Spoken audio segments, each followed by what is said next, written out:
Hi everyone, and welcome to my channel. If you're new here, I post tutorials covering key maths topics to help with studying and revision. Today, I want to talk about partial fractions. So the first thing you may be thinking with partial fractions is, why do we use these? Are we not simply converting an expression into a different form? And the answer is yes. But the reason why we convert to partial fractions is if we're asked to integrate a function for which we have a complex rational expression or a fraction where both the numerator and the denominator are polynomials, then this is much easier if we write it as a partial fraction. For example, if we have the expression which has x minus 4 as the numerator and x plus 2, x minus 1 as the denominator, then when we try to look at the integral of this, if we instead take the integral of the equivalent partial fraction, then the integral becomes 2 natural logarithm x plus 2 minus the natural logarithm of x minus 1 plus c. The focus of the tutorial today, however, is not on integration. So if you haven't yet come across integration in your studies, do not worry. What I want to focus instead is how we take an initial expression and convert it to a partial fraction. There are two methods for doing this. I'm going to start with the first, which is comparing coefficients. So here we have an expression, and we want to rewrite this as partial fractions. Well, the first thing we need to do is to try and eliminate the denominator. And the way we do this is by multiplying each of the numerators in the partial fraction by the alternate denominator. We have ax plus 2 plus b 2x minus 1, and then all over the denominator 2x minus 1 times x plus 2. And so now we have the same denominator on both sides. What this allows us to do is eliminate it. And by doing that, we can then go through the process of comparing coefficients.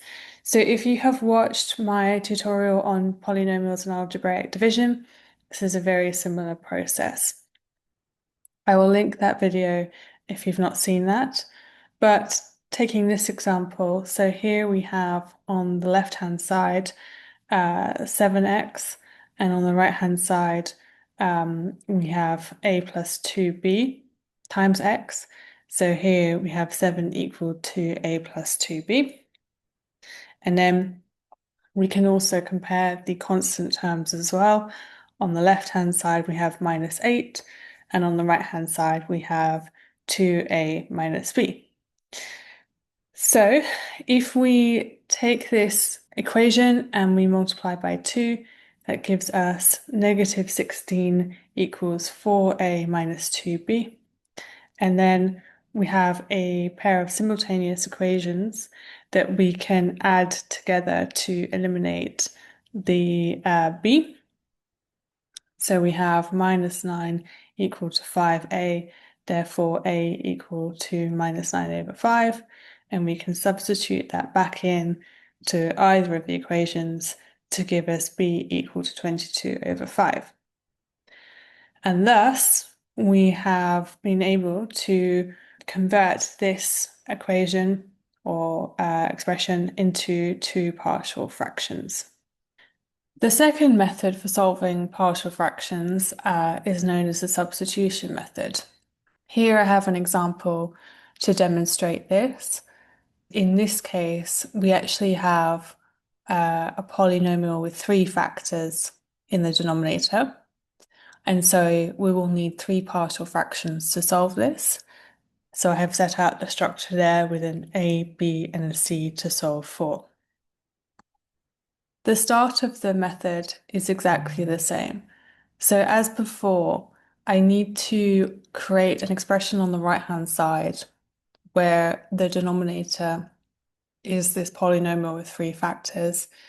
And to do this, as before, I have to multiply each of the numerators in the partial fractions a, b, and c by the denominators of the other partial fractions.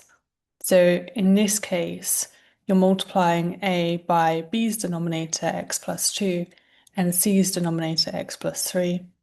And then same with b, it's multiplied by the other two denominators, and the same with c. Once I have a denominator that is the same on both sides, I can then eliminate it, and I get an expression here for 5x squared plus 7 in terms of a, b, and c. Now, with the substitution method, instead of trying to expand this out and group this by powers of x, which would be a little bit more complicated, what is easier is to choose x equal to a number that, when multiplied, sets some of these terms to 0, and then compare both sides of the equation. If we choose x equal to minus 2, so here we have minus 2 plus 2, which is 0. Well, 0 times anything is 0. So we can disregard this part of the right-hand side of the equation. And similarly, when we substitute minus 2 in here, we can disregard this part for c, because a and c times 0 would be 0. And that means we only solve for b. So we substitute minus 2 in.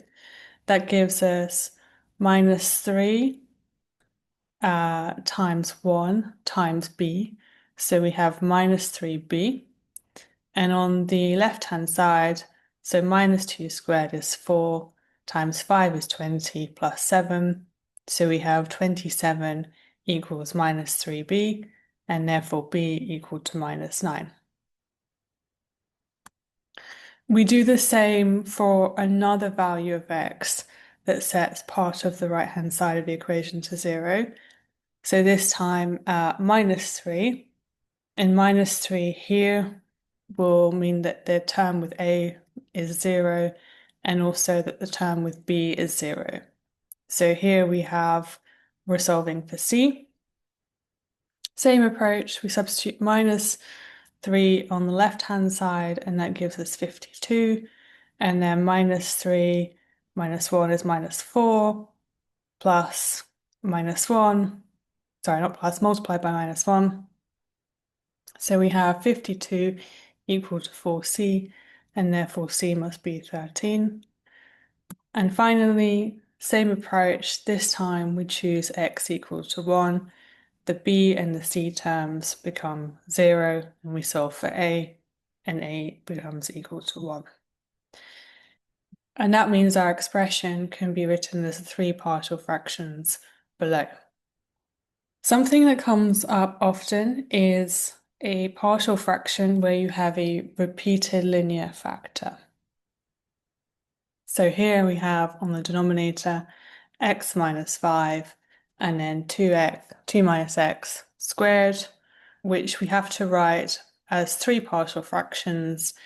And here we take the linear factor without the square as one fraction, and then the expression squared as another partial fraction. And this is just a trick to memorize if you see this in a question. Other than that, so other than remembering that you have an extra term or an extra partial equation, the approach is exactly the same as the substitution method used in the previous example.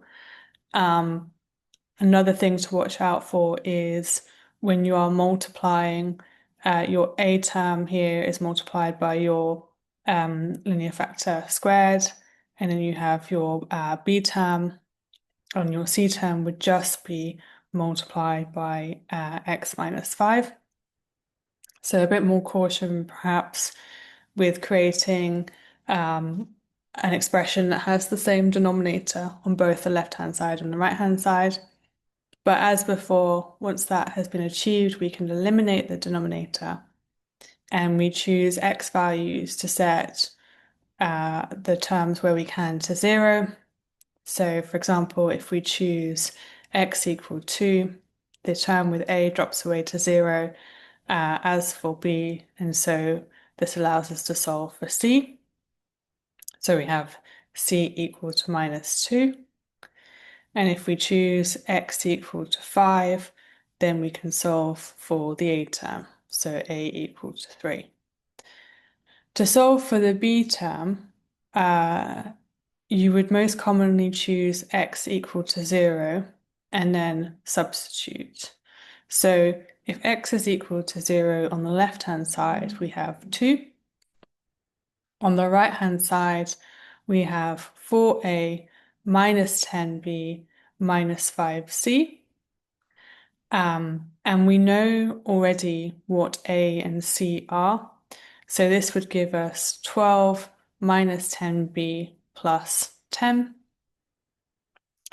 And therefore we have minus 20 equal to minus 10b and b equal to 2. So whereas in the previous example, you could choose 3 unique numbers for x and solve straight away or find the term straight away, here what you have to do is use the solutions found for a and c above to help you solve for b. But other than that, it's the same method, and we have our partial expression below. Some things to watch out for. So these are common tricks that you will possibly see in exam questions. So here you might be asked to express this function as partial fractions. You do have a polynomial at the bottom, but it's the difference of 2 squares. So just remember that what you'll have is 2 sets of equations in brackets with the plus and the minus sign flipped. And so in this case, the partial fraction becomes a over 2x plus 3 plus b over 2x minus 3. And the other thing to watch out for, we saw a repeated linear factor in the previous example, but x squared by itself is also a repeated linear factor. And so if you have a fraction with x squared in the denominator, when you convert that to partial fractions, you're going to have a over x plus b over x squared plus c over x minus 3 in this case. And finally, then, an exam style question. I wanted to draw upon some of the other tutorials. In general, an exam question, particularly at A level, is going to test a few areas of the syllabus. So here we have use the factor theorem to fully factorize the polynomial x cubed plus 5x squared minus x minus 5. If you need a refresh or want to see a tutorial on the factor theorem and algebraic division, I will add the link to my other tutorial. But here with the factor theorem, what we're trying to do is find a value of x for which the function f of x is equal to 0. And this in general is a trial and error approach. So here I have selected try x equal to 1. You could use any number, but in general, it's often useful to try either x equal to 1 or x equal to -1 as a starting point. If I substitute 1 into the function, I have 1 plus 5 minus 1 minus 5, which gives me 0, and therefore x minus 1 is a factor. We then use algebraic division to find the others. And as mentioned, my tutorial on polynomials and algebraic division will cover this. But if I divide the polynomial x cubed plus 5x squared minus x minus 5 by x minus 1, which we have confirmed is a factor, this then gives me the quadratic x squared plus 6x plus 5. And I've shown the algebraic division working below, but there is another tutorial that goes through these steps in more detail. And having then found the quadratic, so we can write this expression as x minus 1 multiplied by the quadratic x squared plus 6x plus 5. we then just need to factorize the quadratic. And that is a little more straightforward. Generally, you're trying combinations that give you we multiply the result of 5, but add to give 6. So here we have x minus 1, x plus 1, x plus 5. And so hence we have fully factorized the polynomial given. Part B of this question then asks us to write the expression 3x plus 1 over x cubed plus 5x squared minus x plus 5 as partial fractions.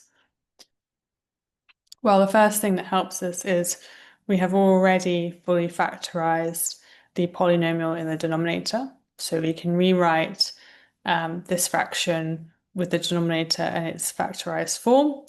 And then we can easily write this as a partial fraction. So a over x minus 1 plus b over x plus 1 plus c over x plus 5. So as before, substitution is probably the most straightforward way to solve this. So first of all, we can substitute for x equal to 1, and that allows us to solve for a. We can then choose x equal to minus 1, and that allows us to solve for b. And then finally, we can choose x equal to minus 5, which allows us to solve for c. And this then gives us our function expressed as partial fractions.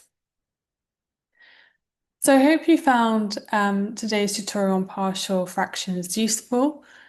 Just a summary of what we've covered. So the reason why we might convert a complex expression to partial fractions, two methods. So either the comparing coefficients method or the substitution method. A slight nuance in the methodology to watch out for if you have a repeating factor in your denominator.